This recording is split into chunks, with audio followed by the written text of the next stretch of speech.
Yeah, I was just going to talk a bit about testing in Node.js apps. The way we are doing it and yeah, some tips and tricks. It's going to be noobish, so you don't have to know anything about Node or anything about anything to understand what I'm going to talk about today. But yeah, so you can just relax and take it easy. So first things, we want to build a microservice in Node because that's what we do nowadays. Build microservices all day, right? Everybody, I hope. So what we start with, I have a Git repository. Can everybody read this size, font size? The camera can't. Oh, it can't? Doesn't matter, leave it. Okay. Huh? Need a code. Because he's recording. Okay. Yeah. It's everything. But you can read it anyway. So yeah, I have just a Git repository I'm going to walk through here today, and the first thing that we have in this to start building Node apps, except for the Node version, of course. Oops, caps lock. I'm running 4.2, which is a stable version now. And all the code I'm going to show is going to be ES5, so it's no new stuff with ES6 or E7 or anything like that. Just plain simple JavaScript, so everybody could read and understand it. We have just initiated a simple Node application here, a package JSON containing a name and just a description, and that's it. And an index file, just to have something running. So if we run this, hi, that's it. That's all we have. Yay! Yay! Questions? What happened to Hello World? Exactly. I was too lazy to type hello world. So the next thing we want to do is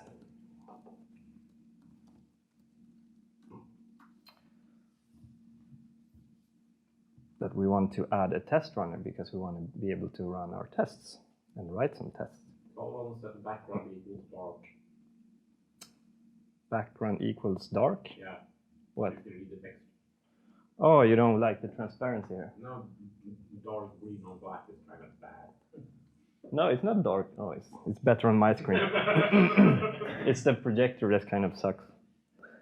Anyway, so what we have here is that we have now a new file because we're using make to be able to easily integrate with our CI service and stuff, because we have other languages that we write our services in the Node. So to be able to have the same build configurations and so easy, we just use make, and we just have some simple make targets in there, which is install, clean, and test. And it's the test one that is kind of interesting, because what it does, it executes this test runner, Mocha in this case, with some reporters and recursively in this folder. So all I have to do is just put my tests here in the tests folder. All right? So if we just make install, we'll do this npm install, so it will install the dependencies, this test runner. What? Usually make install, doesn't that install into like system? Make install will just run this script, Yeah. which is in this case npm install, but it could be anything else for some other type of service. Yeah. The problem now I see I have, yeah, of course.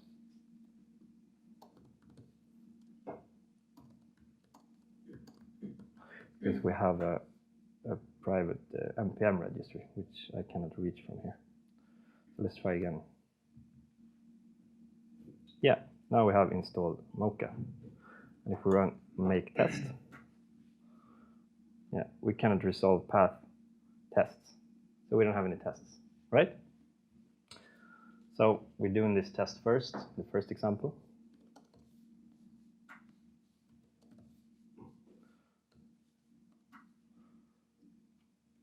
Now we have this test folder. And in there, because we know we need some logic for our service, right? we just write this test. It's very simple. This chilib is an assert lib that we're using. It's very nice to use because you can choose the way you want to do your asserts. If you want to use expect, if you want to do should, if you want to do simple asserts, it can handle any type of assertions for just one lib, and it's kind of nice. In this case, I'm using expect because that's what we are used to do. So this test is very simple.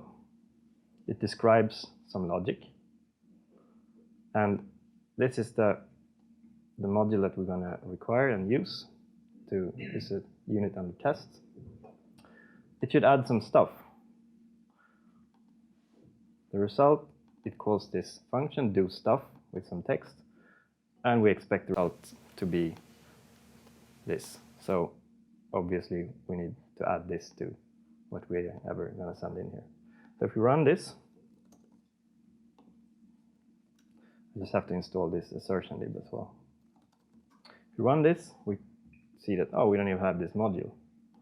We cannot find it, so yeah, we're missing something here, obviously. So let's implement this.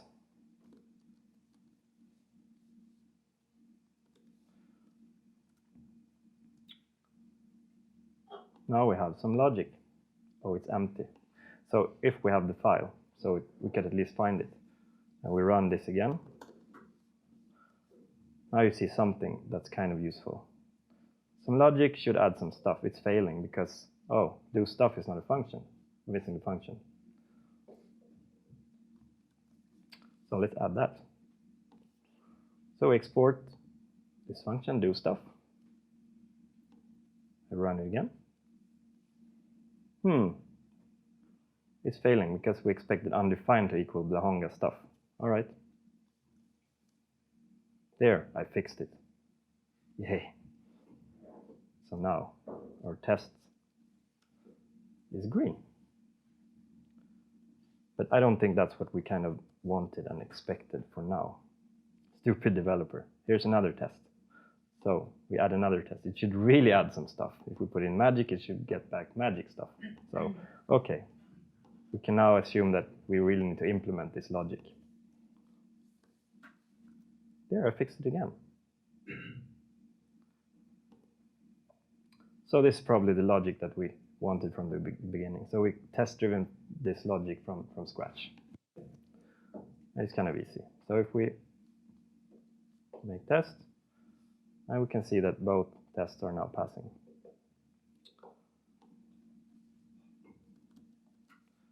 Yes. Now somebody else, we think, oh, we're good, we're fine, we have our logic here. But now somebody else comes in and add this module. It's kind of more complicated thing because it depends on two other services here. We have one at this resource, and we have another one that depends on the result from this resource, right? And we're thinking, but we don't have any tests for this, we don't have any coverage, we don't know. Did it write any tests for this? Do we have coverage on this? How can we find out coverage, for example? So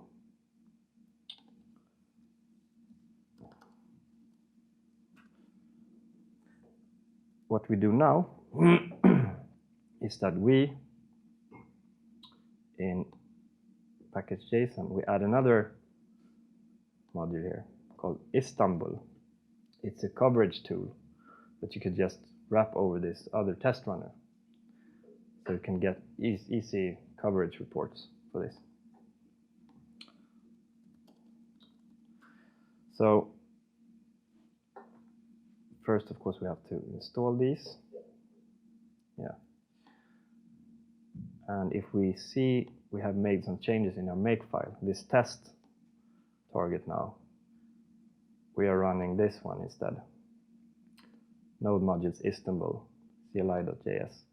So we run this with cover, and then we do our test runner as we did before.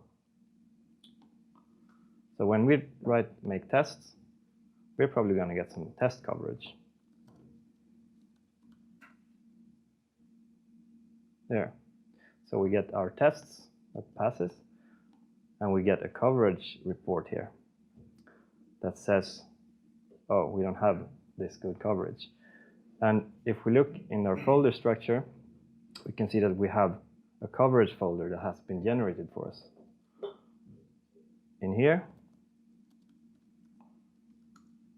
we have some reports. And we can just open this one, the HTML report. And it looks like this. So yeah, we can see that we have coverage 100%, of course, to our some logic. We can see here it's fully covered, but this one looks kind of bad. Well, what's this? Oh, we could just ignore that. But this one, get stuff, it says, oh, we don't have any coverage at all on this one. So we can easily get our coverage report from this Istanbul tool. So that's the second tool that's very useful for us to see if we have test coverage. All right. We can just close this. So we need to implement some tests for this. But we don't know anything about these services that we have dependencies on here. We have no idea what it's going to do. So yeah, it's kind of a let's say it's just two different third-party services that we don't have control over. We don't have the source code. Of course, I have the source code because it's on my local machine, and it's in here. So let's see what it does. We can just see what the file is doing. It's a very simple service. It does this at the moment. Server 1, it creates a server, it writes 200 text plain content, and it outputs x plus 50, which is, yeah, could be probably like this, but yeah. Doesn't matter, just to show how awesome JavaScript is. And it starts those two servers on two different ports, and that's it. That's all you need to create a very simple service. So let's start those services. Or let's do it with this.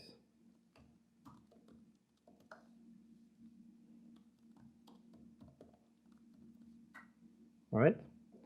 So now this service is online, and we can go to it.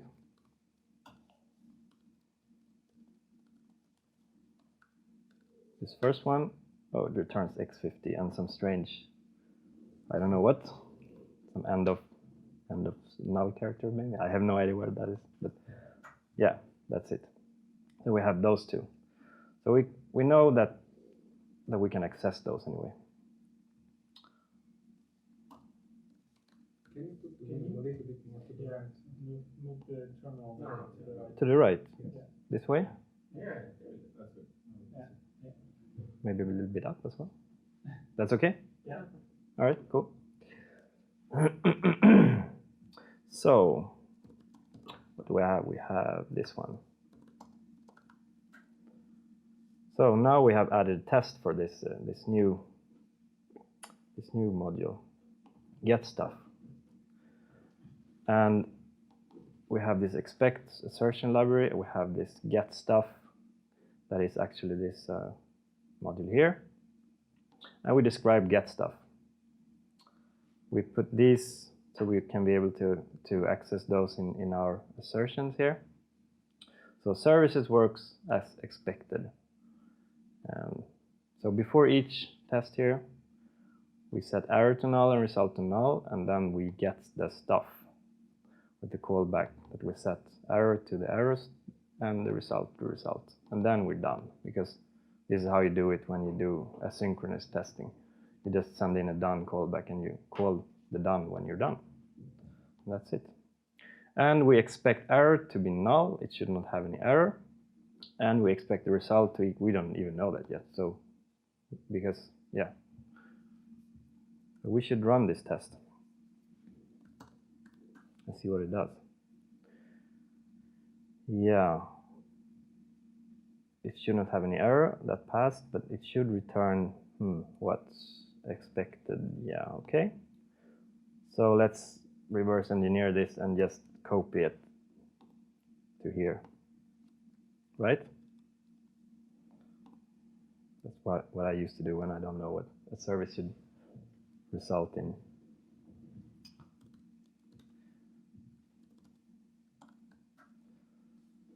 Yeah, works for now. So, Forks. hmm? It forks for now. Did I write forks? Four. Oh, it forks for now. Yay! Spelling error. No, amend. I thought you had prepared this. Yeah, sorry. I thought you were making a joke. Yeah, no, I actually didn't even notice that when I typed it. I was so tired. Working for good. Yeah, so anyway, it works, or forks, for now. It actually returns our expected result. But yeah, we have a problem here. We're actually calling these services in our tests. We don't want to do that, right? That's bad practice. We don't want to depend, because what happens if this one, it goes down all of a sudden? What happens to our tests? Crash, no, undefined, error, connection refused. What? It broke my application, and it's not even my fault. So yeah, of course, we need to do something about this, right?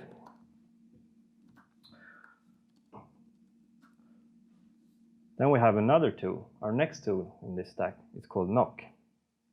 And this is a really great tool. I'm just going to show the very most basic things you can do with this. What you do here,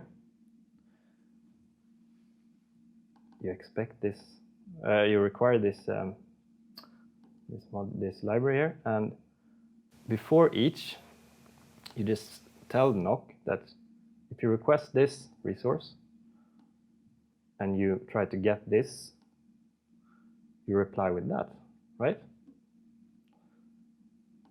Same thing for this. And as we could see here, oh, connection refused.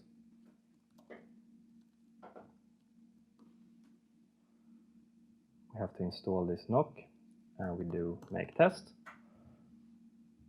Boom, they pass. That's all you have to do. So you just intercept on the HTTP request. And you just tell it, when you request this, you reply with that. And that's it. Very easy. And of course, you clean up after each. You just clean all setups that you have done. So you can just have different setups for different test cases in here. Simple, right? So how does our coverage look? Looks so-so, right? If we look at it, we can see we have, of course, we have better coverage now, but we are still missing something here, because we strive for 100% all the time, right? So yeah, what happens here if we, okay, we're missing actually the error handling here. So we should add some tests for that. And we could easily do that now because we have Knock. So we don't have to call up our third-party service provider and say, oh, could you turn down service 1337 for now? I just want to run my unit tests. You don't have to do that.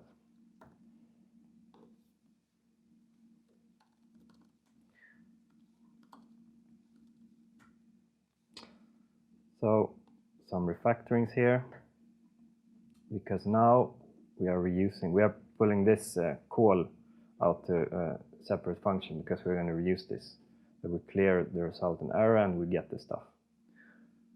So services work as expected, the same code. First service fails. Then we just tell Knock that when you request this one, you should reply with the error.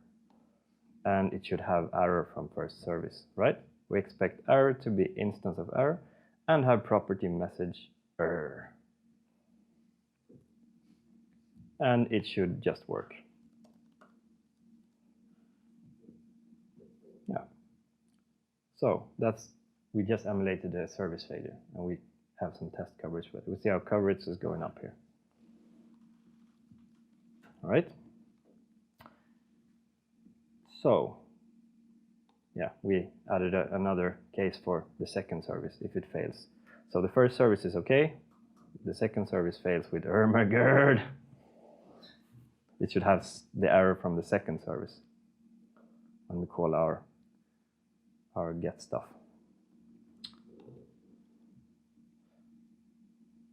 And yeah, sure. So our coverage looks much better now.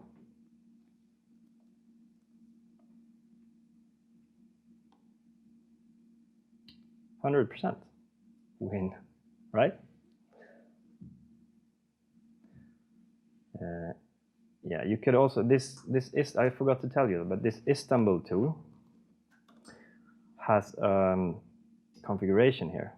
We could just tell it some stuff. And the way I just get it to automatically read in all the source files and just make coverage on those is because of that file. So I tell it which folders it should exclude, which is the node modules and the tests, and the coverage that it generates. And then it just includes all sources. That's all you need. And then you have configured your coverage tool. Right. So what's next? We still haven't built our microservice, right? So we need to do that. So we're going to add a small Express app. Express is just a simple HTTP server which works like Nancy or something like that, but for JavaScript. I don't want to shout. So, and we have it here, the Express app. So we require Express, and we also need to use our do stuff, which is our business logic. And we need this service calling stuff that get stuff. So what we're going to do, it's a lot of stuff here, right? This app, when we request this, we are first going to get some stuff from this fully covered get stuff. And we're going to return some JSON here, where the stuff will call this business logic with our query string blah as an input. And more stuff is just the result from get stuff. Okay? So if we run this, we're listening to this port. And we go there.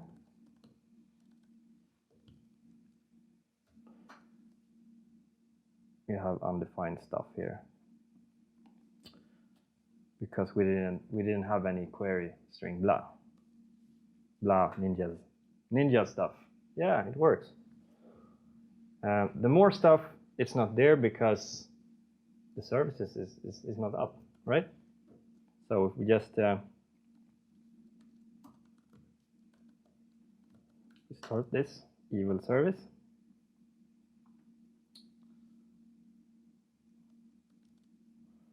And we do it again, and we get this thing back, right?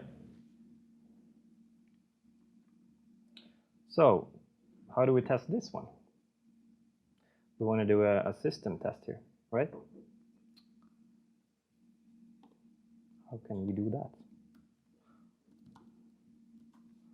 We can use something we call super test. Oops. And super test, we added another test here,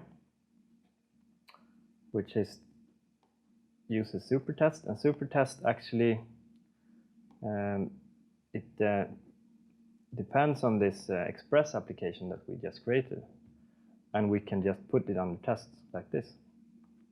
So we describe when we get this, it should respond with JSON containing stuff and more stuff, right? Request get this, because app is this Express app.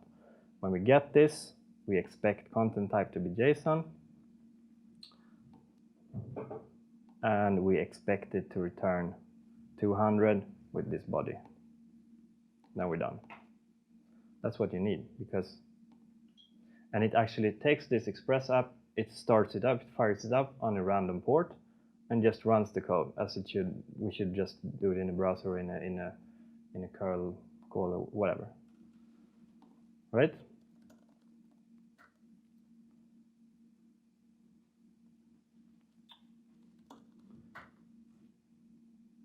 So it works. But we still have this problem that it's going to be dependent on the external services. So in our case, we might want to take those out from the equation as well, even when we're doing the system test, because we don't want our test to fail because of something we don't have control over, right? But it's gonna use this one. It's gonna use the do stuff logic, and it's gonna use the get stuff logic. But the best approach here, I think, would be to just replace this one with something that we have control over instead. Okay? Sorry. So what we're going to do now, we have something that we call rewire. That's the next tool. And what it does, if we look at the test here, we are requiring rewire. And instead of require the Express app, we rewire the Express app. Because rewire is kind of a wrapper around require. It uses require underneath. And it decorates whatever you get back with some good, nice helper functions. Like in this case, a function named set. I have no idea what happens if you actually have a function named set on this one. I have no idea, but probably it just wipes it away or warns you. I haven't tried it. Could be a fun exercise though. So what you tell it is that you want the get stuff in this app, which is referring to this variable, right? It's not public, it's not accessible to the module, because the only thing the module exports is the app. So get stuff is in here, is in this context. But we can still exchange it with something else. And that's kind of cool. So we tell get stuff to be a function that takes a callback. And it should just call the callback with this every time. This is a simple mock or stub or whatever you want to call it. And that's also all you have to do.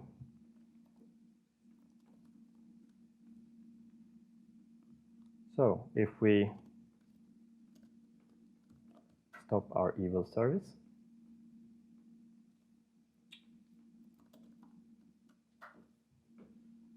our test should pass. Nice.